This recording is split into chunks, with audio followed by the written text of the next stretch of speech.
Queridos irmãos, hoje a igreja celebra a festa da Sagrada Família, uma vez que do Natal brilha esse farol de virtudes que é a casa de Jesus, Maria e José. E isso nos leva a um exame sobre o nosso próprio modo de ser família. Um exame muito exigente, porque, lamentavelmente, a nossa sociedade tem imposto uma mutação, muitas vezes até antinatural, violenta, das nossas famílias. As dinâmicas familiares estão, por assim dizer, em aberta convulsão, e não é a coisa mais fácil dos nossos dias formar uma família equilibrada. Nós precisamos da ajuda de Deus. Ora, qual é, para nós, digamos, o ponto mais importante de imitação para que nós possamos nos deixar formar pela Sagrada Família? Porque, vejam, não é toda a família que tem um filho que é Deus, uma mãe que é imaculada e que é virgem permanecendo mãe, e um homem justo e casto como São José. Quando a igreja nos diz que a Sagrada Família é modelo para todas as famílias, e nós temos os 3 personagens mais altos que o mundo jamais viu em santidade, isso chega a ser um pouco constrangedor para nós. Porque, diferentemente desses 3 sóis, que são Jesus, José e Maria, nós somos, digamos assim, mais parecidos com sapos que cocheiam durante a noite. Então, o que a igreja quer nos dizer quando ela diz que nós temos que imitar a Sagrada Família? A igreja simplesmente quer que nós vamos ao núcleo, que constituía, por assim dizer, a linfa vital da Sagrada Família, que é a divina caridade. Porque a graça de Deus, que está em nossas almas, é a mesma graça da alma santíssima de Cristo. E a caridade divina, que havia nos 3 corações unidos, é a mesma caridade que o Espírito Santo derramou sobre nossos corações. E essa caridade não se manifestou de maneira exuberante. O que eu quero dizer? Extravagante, excêntrica. O Evangelho nos mostra a Sagrada Família peregrinando para Jerusalém durante a festa da Páscoa. E São Lucas diz: os pais de Jesus iam todos os anos a Jerusalém para a festa da Páscoa. Era o normal de um judeu.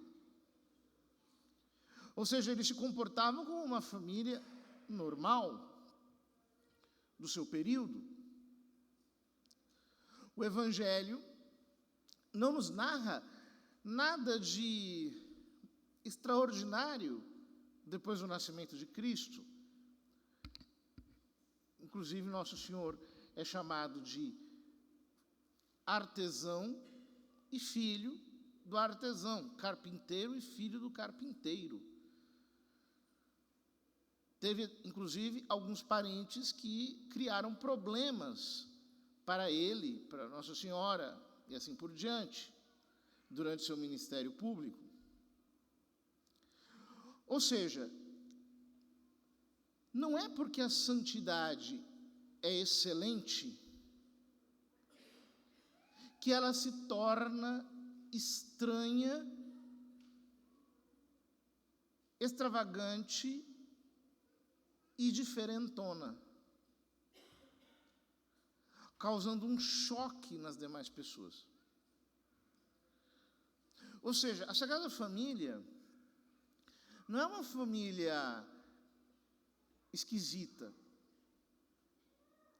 Teria todas as razões para sê-lo. Afinal de contas, como eu disse, o Filho é Deus, a mãe é virgem imaculada, o Pai, santíssimo também, casto e puro. Haveria muitas razões para serem um pouco estranhos. E, no entanto, não foram. Nós precisamos, hoje, entender que a santidade familiar é mais do que nunca necessária, mas ela não é teatral. Ela não é performática. Ela não é imposta como uma espécie de fardo que obriga à artificialidade e ao estranhamento causado necessariamente nos outros. A Sagrada Família, com humildade, discrição, silêncio, laboriosidade, passou todos os anos da vida oculta como uma família a mais. E esse é o tipo de santidade que Deus espera para as nossas famílias. Uma família católica não pode parecer uma espécie de museu que você visita para ver como é diferente. Não pode ser uma espécie de Simba Safari, em que você vai lá para verificar como é que estão as coisas.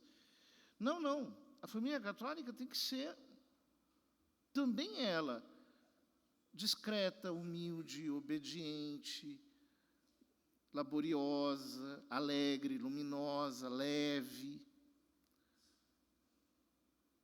Porque assim foi a santidade da Sagrada Família. É importante dizer essas coisas, porque nos tempos da internet,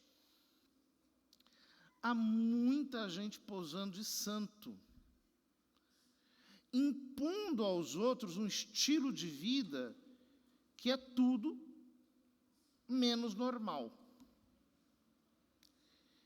E aí você se depara com uma família católica que mais parece uma espécie de família Addams. Todo mundo com a cara amarrada, todo mundo estranho, aquelas crianças frias, secas, sem espontaneidade nenhuma, um regime de moralismo excessivo ou de religiosidade um tanto fanática, fora do equilíbrio. Não, nós não podemos ser assim. Porque Deus não quer de nós que nós sejamos um espetáculo para o mundo nesse sentido. Não. O apóstolo deixa tudo isso muito claro quando ele diz na epístola: vós sois amados por Deus, sois os seus santos e eleitos. Por isso, revesti-vos do quê?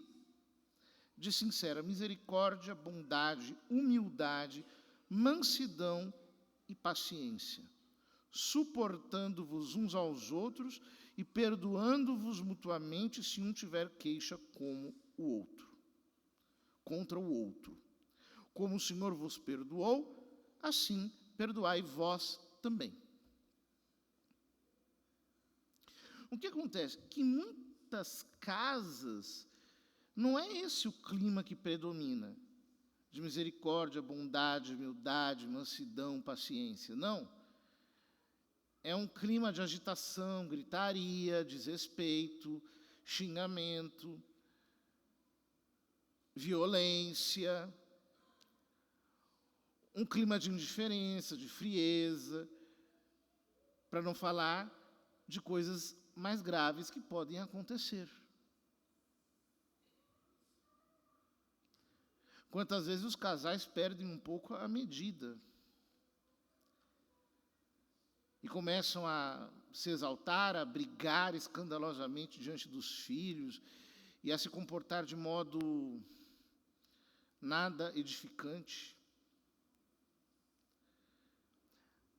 O lar cristão precisa ser um ambiente de paz. E por isso eu tenho que me perguntar, eu tenho transformado minha casa num lugar de paz ou eu sou mais um elemento de contenda e de nervosismo? Ou seja, eu chego, o ambiente fica tenso. As pessoas ficam preocupadas. Eu sou alguém complicado dentro da minha casa? Ou seja, alguém que todo mundo tem que ter dedos, luvas, tem que ter muito cuidado, porque senão eu vou me rebelar, vai sair de mim um monstro furioso que vai partir para cima de todos. Isso é imaturidade. Adolescente é assim, né? O adolescente quer viver no mundo dele, aí quando os pais chegam perto, ele grita: "Quem é que está me chamando? Por que você está me falando isso?" Tudo vira um escândalo. Os adolescentes são dramáticos às vezes, né? Para não dizer sempre. Mas algumas pessoas que não superam a adolescência e que passam a vida dramatizando. Tudo é um problema urgente, difícil, complexo. Veja, se nós não descomplicamos a vida, ela se torna intolerável. Nós temos que facilitar as coisas. Aprender a pedir desculpas, a pedir perdão, porque nós erramos. Nós não somos super-homens.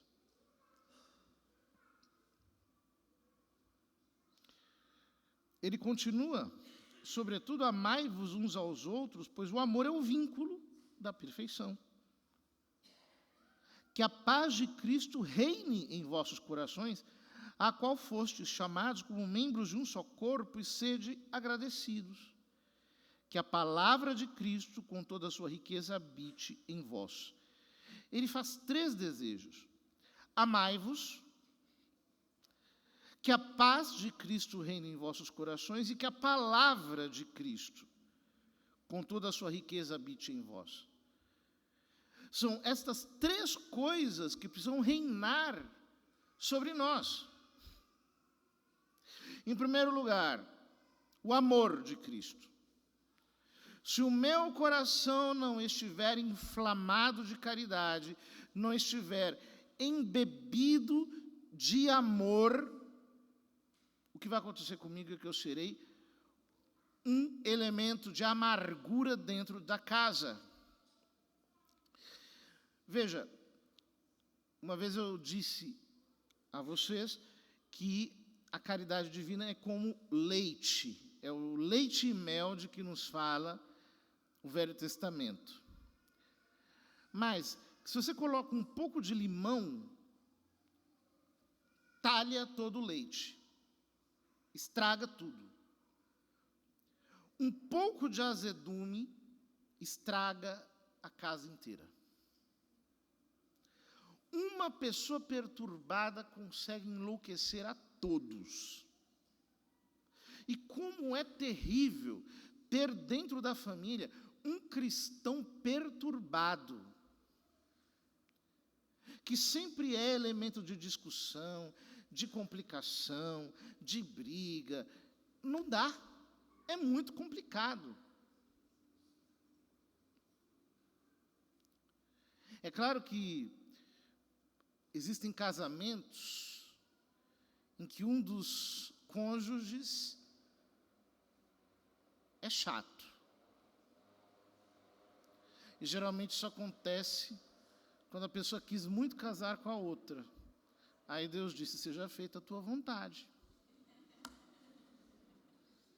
Quando todo mundo dizia, olha, pensa melhor, reflita, mas a cegueira da paixão prevaleceu. E o Senhor dos altos céus disse, seja feita a tua vontade, aí você vai ter que aguentar. Tem que aguentar. Que é outra coisa, né? Na nossa sociedade, as pessoas pensam assim, casou, não deu certo, separa. Eles não entendem isso de que diz São Paulo, aqui nessa leitura, suportai-vos uns aos outros. Não tem esse negócio de se der certo, porque sempre você vai ter que suportar. Nós não somos santos. Pelo contrário, nós somos ruins. O ser humano tem uma ruindade no seu coração que só pode ser suplantada por um excesso de graça e misericórdia divina. Então, nós vamos ter sempre que nos suportar. Antigamente, as pessoas tinham isso muito claro. Casou, tem que dar certo. E se não der, a gente faz dar. Porque essa é a nossa missão. Vamos embora para frente. Porém, uma pessoa que tem o coração azedo, ela azeda tudo. E aí você já não tem mais paz. A paz desaparece. Mesmo do ponto de vista religioso, por exemplo, quando numa família as obrigações religiosas são sempre impositivas, são sempre, digamos, impostas a despeito da vontade dos filhos, digamos assim. É muito ruim, porque com o passar do tempo, a nossa liberdade se rebela. E nós não aceitaremos mais aquilo que foi imposto.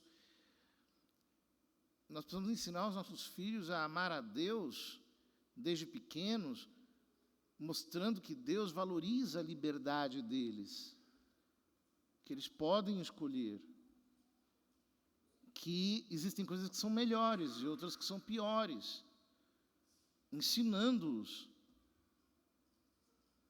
Às vezes, é claro, quando são pequenininhos, a gente precisa impor, mas a imposição tem que ser um recurso último.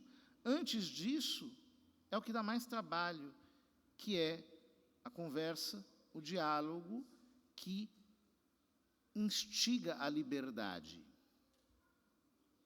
Eu escolho o melhor. Eu aprendo a escolher aquilo que é mais alto. Isso só pode ser dado pela palavra de Cristo. Ou seja, quando nós meditamos a palavra e a sedimentamos em nosso coração. São Paulo diz, ensinai e admoestai-vos uns aos outros com toda sabedoria.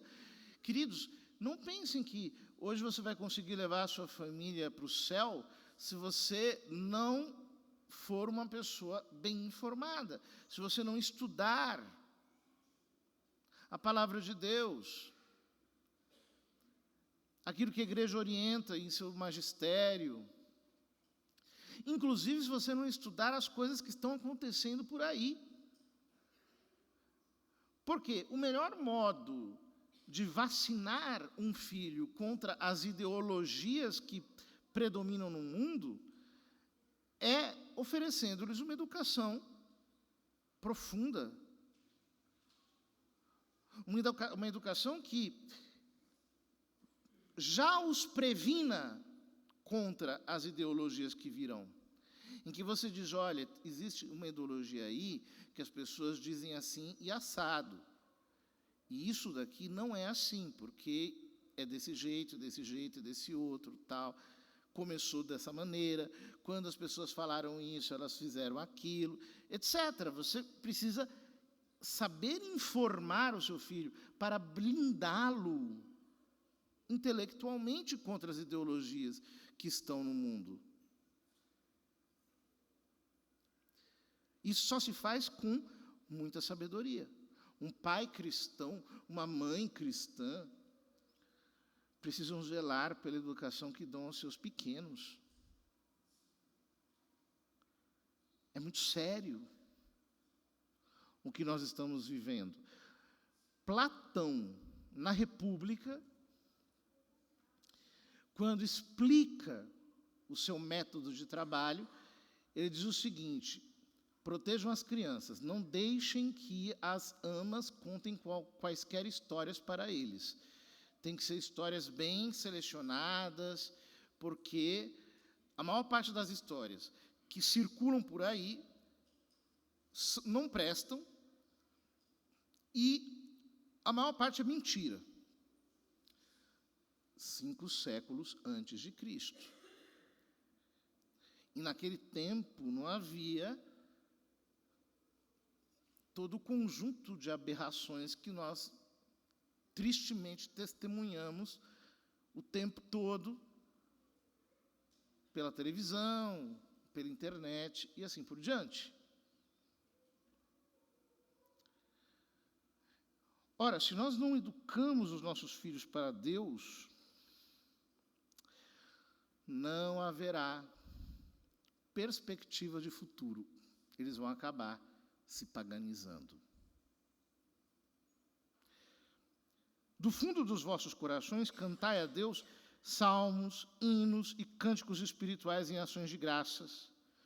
Tudo que fizerdes em palavras ou obras, seja feito em nome do Senhor Jesus Cristo. Por meio dele, dai graças a Deus, o Pai. Vejam, como é bonito quando uma família sabe viver a religiosidade com essa leveza. Salmos, hinos, cânticos espirituais, em que ali há um ambiente gostoso, um ambiente em que a graça é graciosa mesmo. Em que todos aprendem a conhecer Deus do modo mais amoroso, mais intenso, sabem conversar com Ele, sabem abrir o coração para Ele. Essa experiência religiosa, que é positiva e sadia, não combina com um tipo de espiritualidade angustiado, nervoso, tenso, amedrontador. Não combina. Nós precisamos criar em nossa casa uma igreja doméstica, como nos pede a igreja, mas uma igreja que seja realmente alegre no amor.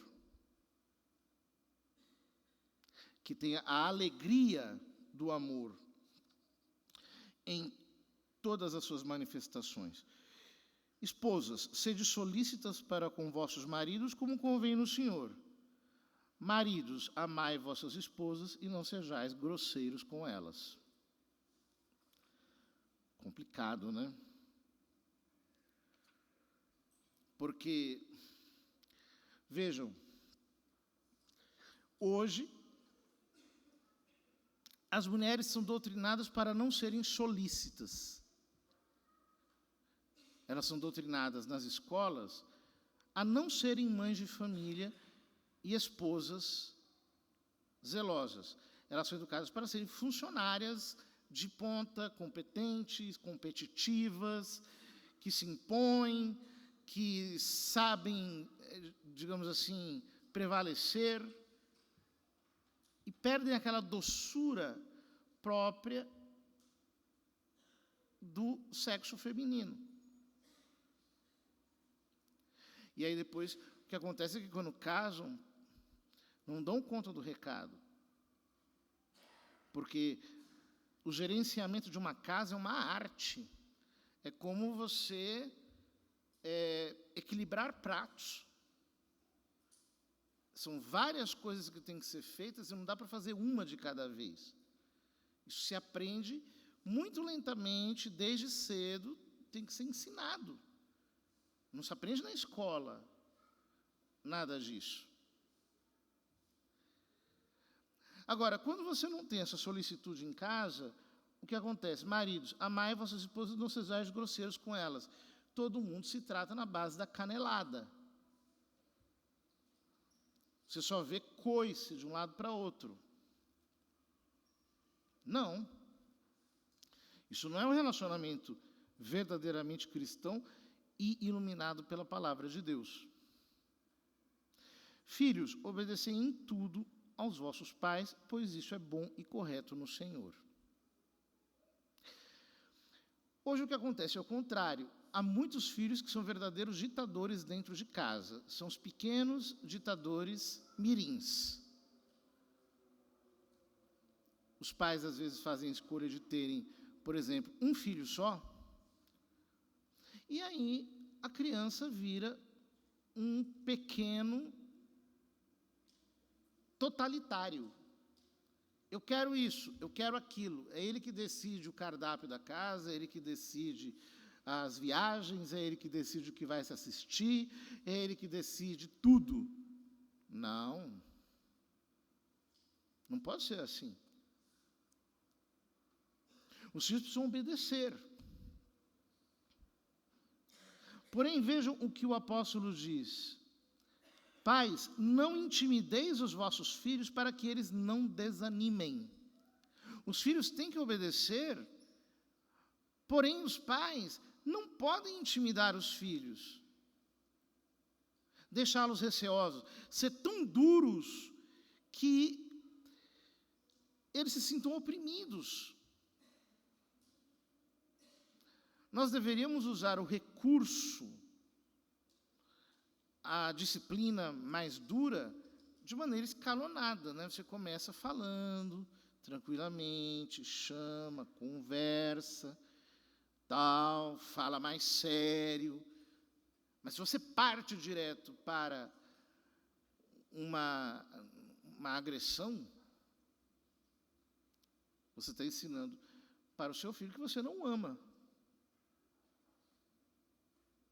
E ele vai ter aversão a você. Quantos adultos traumatizados porque tiveram pais extremamente duros? Claro, existem também os traumatizados pelos pais extremamente ausentes. E os traumatizados pelos pais extremamente fracos. Também existe. E ninguém vai conseguir ser perfeito. Porém, nós temos que aprender a puxar pelo exemplo. A arte de fazer uma criança crescer não é na base de marretadas, é um acompanhamento. Ele vai Vocês vejam, as crianças imitam os adultos. Algumas vezes trazem crianças perturbadas para o padre, né? Faz parte do nosso ofício. Padre, tem uma criança perturbada, gritando, não sei o quê, com medo.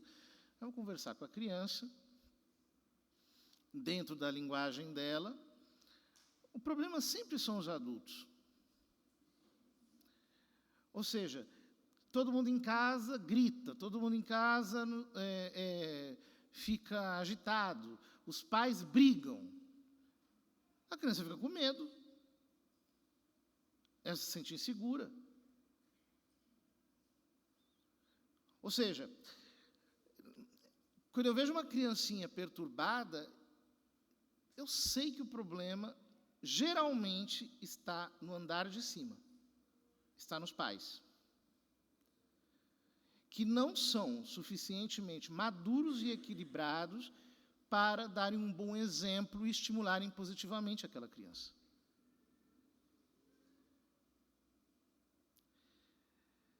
Então, por exemplo, vejam, a pior coisa do mundo é quando um pai, além de não dar o exemplo, se torna um advogado do seu filho. Porque aí o filho começa a imitar as atitudes delinquentes dos pais, E esses mesmos pais não aceitam que se discuta o comportamento dos filhos para o bem deles. É louco? É, mas é o que tem para hoje. Isso acontece. Então você vê, por exemplo, uma criança mentirosa, uma criança que pega as coisas dos outros, uma criança que fala mal dos outros, que tem comportamentos fora do padrão. Você sabe, o problema está lá. Você vai abordar a questão, aí as pessoas são ignorantes. Não, porque eu não sei o quê. Vejam, nós temos que ter autocrítica. Quando você vê os seus filhos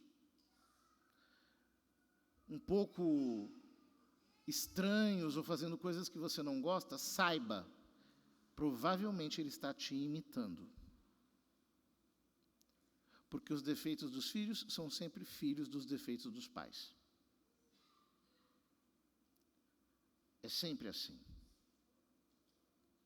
É você que precisa estimular pelo exemplo. Sejamos, portanto, famílias equilibradas. Hoje o mundo quer que nós desistamos da família. Quer que a família desapareça, que fiquem apenas as estruturas secundárias da sociedade, as empresas, os bancos, as organizações. Mas nós sabemos que a família é um projeto de Deus. Foi Ele que a criou e Ele escolheu encarnar-se fundando uma família para isso. Então nós não podemos seguir o fluxo do mundo. Temos que aprender a deixar a palavra de Cristo entrar em nosso coração e não cometer os mesmos erros dos nossos antepassados. Entenda uma coisa sobre você. Muitas vezes você está repetindo padrões errados que você viu dentro da sua própria casa.